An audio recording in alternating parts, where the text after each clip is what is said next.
सिर्फ चीज़ों के फायदे जानने से सेहत अच्छी नहीं होती। अच्छी सेहत के लिए ज़रूरी है इन चीज़ों के इस्तेमाल का सही तरीका समझना। टमाटर कैसे खाएं? घबराइए मत, सस्ते हो जाने पर। मशरूम से विटामिन डी कैसे लें? गाजर पकाकर खाएं या कच्ची खाएं? आज इस वीडियो में हम ये सब जानेंगे। Welcome back to Matters and Platters. Thank you for joining us again.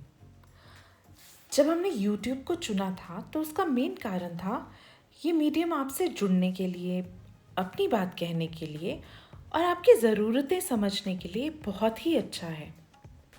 इसलिए आप प्लीज़ कमेंट ज़रूर कीजिए, हमसे सवाल पूछिए, हमें सुझाव दीजिए। चलिए अब आज के टॉपिक की ओर बढ़ते हैं। हमने ये तो सुन लिया कि टमाटर खाने अच्छे हैं, हरी सब्ज़ी अच्छी है, दालें अच्छी हैं, मेडिटेरेनियन डाइट तो बहुत ही अच्छी है।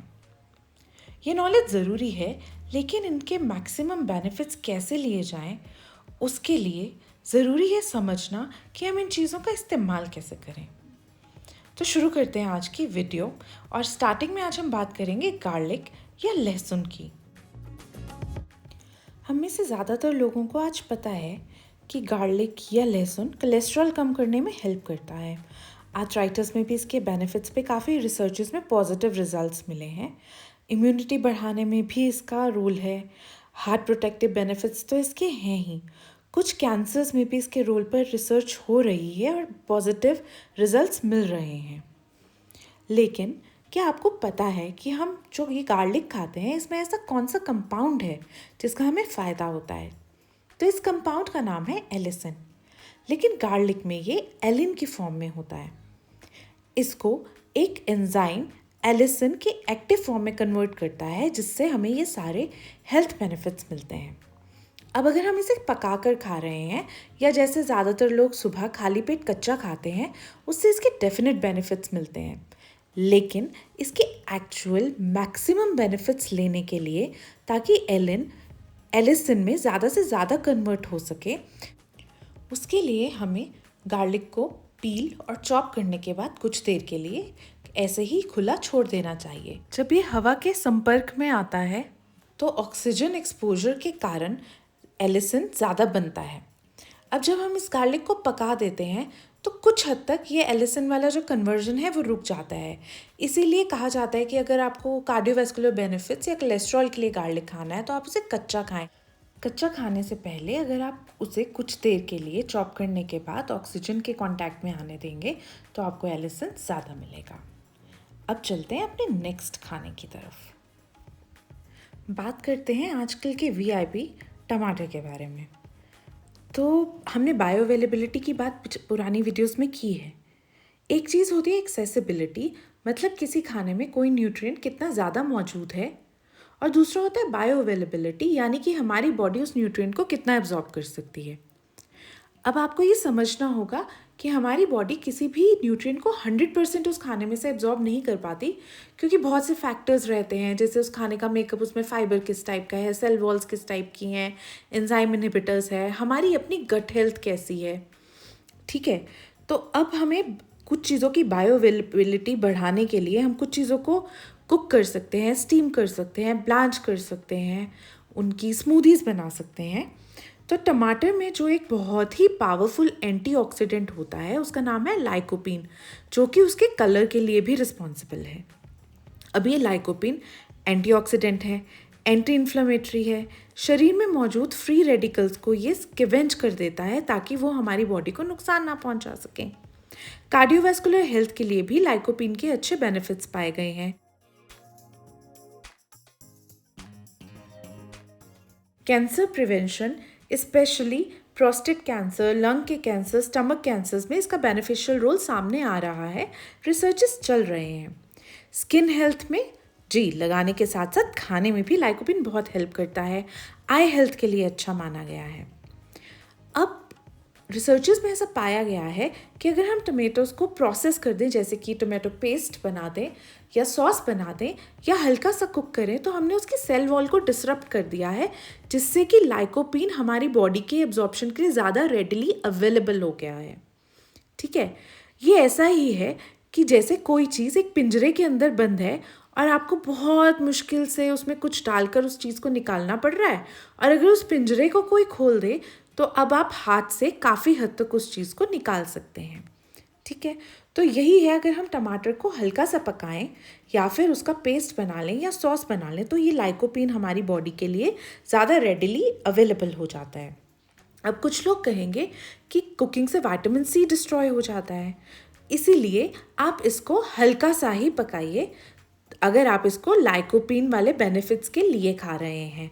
इवन अगर आप सैलेड में खा रहे हैं तो आप इसको हल्का सा कुछ सेकंड्स टॉस कर दीजिए, that would be good enough. और इतनी कम हीट एक्सपोजर से विटामिन सी लॉस बहुत ही कम होता है। या फिर आप विटामिन सी के लिए अलग से नींबू डाल दीजिए। नेक्स्ट हम बात कर रहे हैं हमारी लाल शिमला मिर्च यानी कि रेड बेल पेपर की। इसको लेके कॉन्ट्राडिक्टरी स्टडीज़ हैं, मतलब कुछ स्टडीज़ कहती हैं कि इसको कच्चा खाएंगे तो ज़्यादा विटामिन सी मिलेगा। ये तो हम सब जानते हैं कि अगर खाने को बहुत ज़्यादा पकाया जाए और ख़ासकर अगर हाई हीट कुकिंग हो या जिसमें हम पानी का इस्तेमाल बहुत ज़्यादा करते हैं तो विटामिन सी लॉस काफ़ी हो जाता है। लेकिन अगर हम स्टीमिंग, ब्लांचिंग मेथड्स या हल्की सा सौटे करते हैं वेजिटेबल्स को तो विटामिन सी काफ़ी हद तक प्रिजर्व हो जाता है। जी, रेड बेल पेपर्स में या अन्य शिमला मिर्च में भी विटामिन सी कच्चे में बहुत ज़्यादा रहता है। हल्की सी कुकिंग में भी वो थोड़ा डिस्ट्रॉय हो सकता है, लेकिन जब हम उसको बिल्कुल हल्का सा कुक करते हैं और पानी में बॉईल नहीं करते हैं तो उसकी भी सेल वॉल ब्रेकडाउन के कारण आपकी बॉडी के लिए विटामिन्स को, मिनरल्स को एब्जॉर्ब करना थोड़ा ज़्यादा इजी हो जाता है। तो अगर आप सैलेड्स में इसको खाना चाहते हैं तो आप इसको ड्राई या फिर हल्के से ऑयल में सौते कर सकते हैं। अब यहाँ पे जब मैंने ऑयल की बात की है तो मैं आपको ये बताना चाहूँगी कि काफ़ी जो ये पिगमेंट्स जो एंटीऑक्सीडेंट्स का काम करते हैं, जैसे कैरोटीनॉइड्स वगैरह और लाइकोपीन भी, जब हम इन्हें किसी अच्छे फ़ैट के साथ कंबाइन करते हैं तो ज़्यादा फ़ायदा होता है, क्योंकि ये फ़ैट के थ्रू बॉडी में एब्जॉर्ब होती हैं। तो इन्हें किसी भी हेल्दी फ़ैट के साथ कंबाइन करने से आप इनके एब्जॉर्प्शन को और ज़्यादा इम्प्रूव कर सकते हैं। अब नेक्स्ट वेजिटेबल्स की तरफ चलते हैं, जो कि हैं क्रूसीफेरस वेजिटेबल्स, जिनके बारे में हम बात कर चुके हैं, जैसे कि आपकी गोभी हो गई, ब्रोकली हो गई, ब्रसेल्स स्प्राउट्स हो गए। इनमें बहुत सारे फ़ायदेमंद विटामिन्स और मिनरल्स रहते हैं। अब इनमें सेल वॉल्स जो होती हैं वो थोड़ी टफ़ होती हैं और इनसे न्यूट्रिएंट एब्जॉर्प्शन कई बार बॉडी के लिए थोड़ा सा मुश्किल हो जाता है, खासकर उन लोगों के लिए जिनकी गट हेल्थ ज़्यादा अच्छी नहीं होती। इसलिए आपने देखा होगा ऐसे लोगों को बहुत ज़्यादा गैस फॉर्मेशन, ब्लोटिंग हो जाती है इन सब्जियों को खाने के बाद।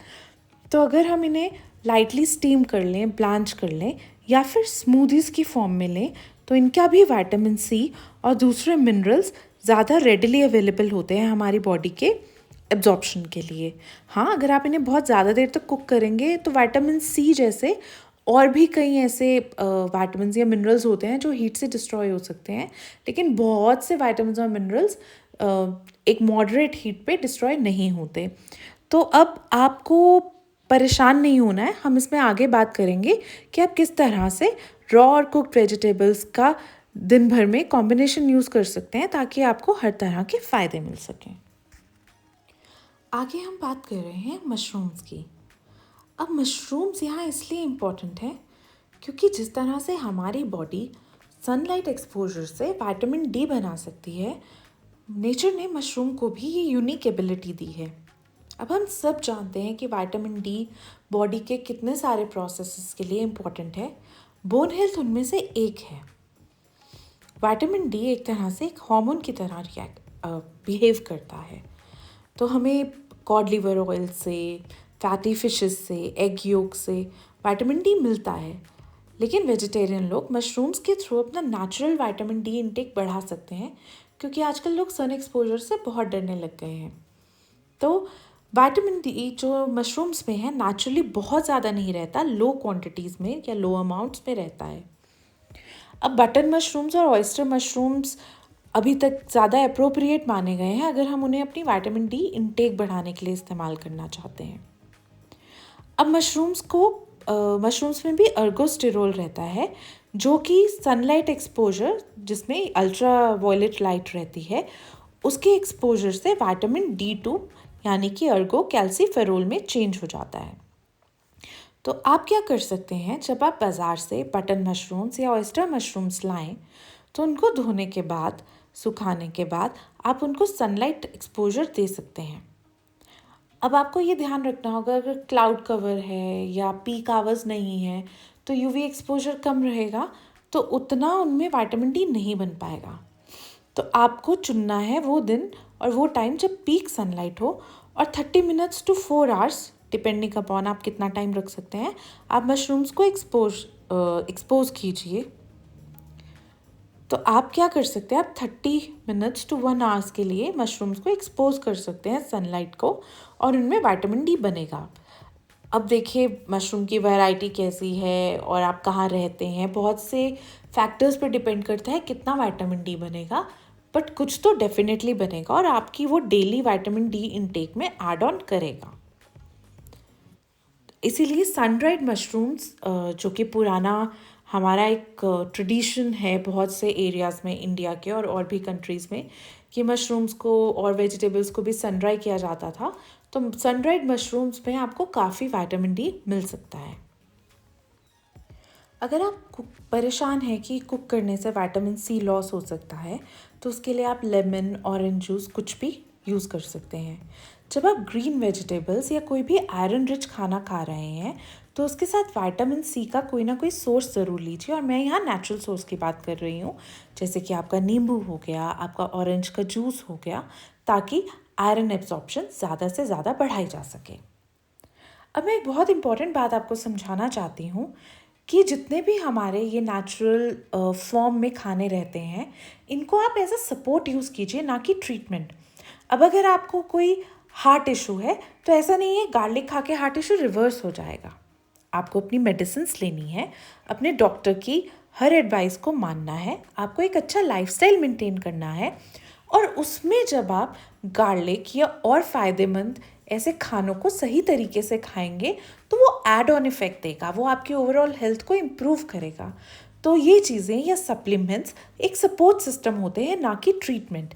इसलिए अपने डॉक्टर की बात मानना और टाइम पे दवाई लेना बहुत ही ज़रूरी है। दूसरी बात ये है कि आप बहुत ज़्यादा ख़राब लाइफस्टाइल का इफ़ेक्ट जो है वो ख़त्म नहीं कर सकते बहुत अच्छा खाना खा के। यानी कि आपने दिन भर बर्गर्स खाए, फ्राइज़ खाई, और आप उसके बाद एक अच्छा कोई स्नैक या कुछ खा लेते हैं, सैलेड खा लेते हैं, तो आपने जो दिन भर खाया वो अनडू नहीं हो सकता। हाँ, अगर आप 90% ऑफ द टाइम हेल्दी खा रहे हैं और 10% आप कोई जंक खा रहे हैं, तब वो हेल्दी खाना उस 10% को काफ़ी हद तक कंपनसेट कर लेगा और आपको स्ट्रेस लेने की कोई भी ज़रूरत नहीं है। तो आपको अपनी लाइफ में ये बैलेंस ढूंढना है। आप दिन का एक कोई छोटा सा स्नैक खाएं, पर अपनी मेन मील्स को हेल्दी रखें। मैं यहाँ पे आपसे ये भी कहना चाहूँगी कि इन्फॉर्मेशन ओवरलोड में मत फंसिए। आजकल हमारे चारों तरफ इतना शोर है, हमें सोशल मीडिया पर इन्फ्लुएंसर्स बता रहे हैं, यूट्यूब पर इतनी वीडियोस हैं, व्हाट्सएप के थ्रू बताया जा रहा है ये मत खाइए, ये मत कीजिए। ये जो डर का माहौल है, इससे हमारी बॉडी स्ट्रेस रिस्पॉन्स में चली जाती है, कॉर्टिसोल की सिक्रीशन बढ़ जाती है और हमें हर समय डर लगने लग जाता है। आपको खाना उसके साथ एक डर को नहीं जोड़ना है। फियर किसी भी चीज़ का रिस्पॉन्स नहीं होना चाहिए। आप सही सोर्सेज से इंफॉर्मेशन लीजिए और उसे धीरे धीरे किसी एक चीज़ को हर रोज़ अप्लाई करने की कोशिश कीजिए। आपको हर समय एक अलर्ट मोड पर नहीं रहना कि ये खाएंगे तो ये हो जाएगा, ऐसे करेंगे तो पता नहीं कुछ बुरा हो जाएगा, क्योंकि जब हम स्ट्रेस की स्टेट में कुछ अच्छा भी करते हैं, हमें उसके बेनिफिट्स नहीं मिल पाते। कांस्टेंट स्ट्रेस आपके गट हेल्थ को, यानी कि आपके पेट को, खाना पचाने की क्षमता को बहुत ज़्यादा इम्पैक्ट करता है। तो आप अच्छा खाते हुए भी आपको ब्लोटिंग, बार बार टॉयलेट जाना या ऐसे इश्यूज कई बार देखने को मिलते हैं, क्योंकि हमारा पेट सबसे पहले उन ऑर्गन्स में से है जो स्ट्रेस को रिस्पॉन्स देते हैं।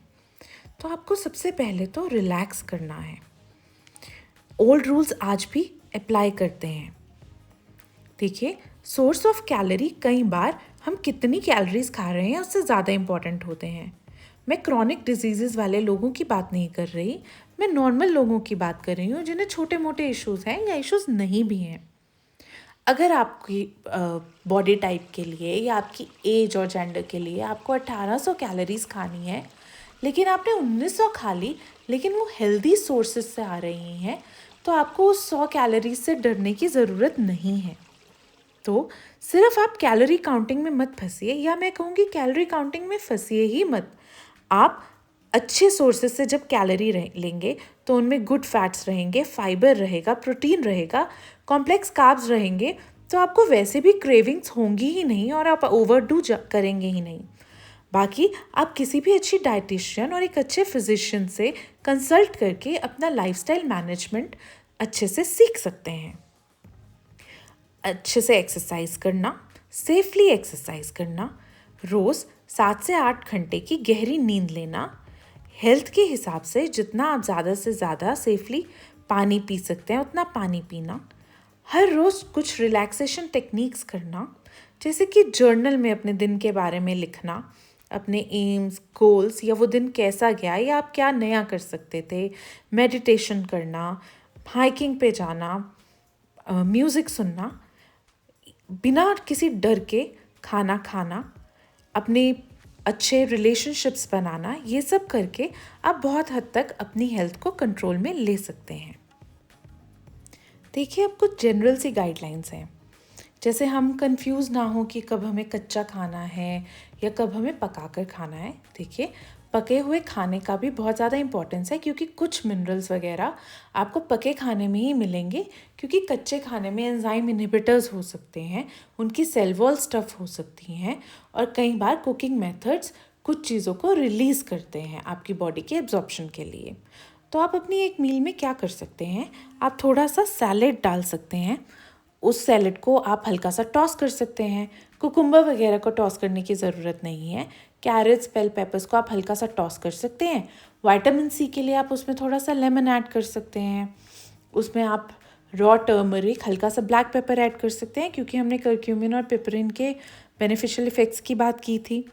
उसी मील में आप कुछ कुक्ड सब्ज़ी, कुक्ड दाल या प्रोटीन का कोई और हेल्दी सोर्स, हेल्दी फैट के रूप में कोई भी हेल्दी ऑयल, जिसके बारे में आप अपने डाइटिशियन से पूछ सकते हैं, या फिर हेल्दी फैट्स के रूप में आप नट्स या सीड्स शामिल कर सकते हैं। कॉम्प्लेक्स कार्ब्स के रूप में आप रोटी, चावल या मिलेट्स की बनी कोई रोटी या ब्रेड यूज़ कर सकते हैं। तो इस तरह से आपको बैलेंस मील को प्लान करना कोई बहुत मुश्किल नहीं है, और आपको हर समय इसमें नहीं फंसे रहना कि मैंने इसे अगर ज़्यादा पका लिया तो क्या होगा, कम पका लिया तो क्या होगा। हर चीज़ को बैलेंस करने के और अपनी मील्स को एंजॉय करने के तरीके हैं। हम आने वाली वीडियोस में कुछ इंटरेस्टिंग मील आइडियाज़ पर भी बात करेंगे और रेसिपीज़ भी शेयर करेंगे कि किस तरह से आप बहुत सारे न्यूट्रिएंट्स और मिनरल्स एक ही मील में कंबाइन कर सकते हैं और उस मील को बहुत ही टेस्टी और इंजॉयबल बना सकते हैं। अगर आपको इस वीडियो में शेयर की कोई भी इन्फॉर्मेशन या जानकारी पसंद आई हो तो प्लीज़ कमेंट बॉक्स में यस लिख दीजिए या एक थम्स अप ज़रूर बनाइए, क्योंकि हमारे लिए ज़रूरी है आपका रिस्पॉन्स, ताकि हम और भी हेल्थ रिलेटेड वीडियोस आगे बना पाएँ। अगर आपने अभी तक हमारे चैनल को सब्सक्राइब नहीं किया तो प्लीज़ सब्सक्राइब कीजिए, इस वीडियो को लाइक कीजिए, ज़्यादा लोगों से शेयर कीजिए और बेल आइकन दबाइए ताकि आपको नोटिफिकेशंस मिलती रहें। Have a great day. Will see you again very soon.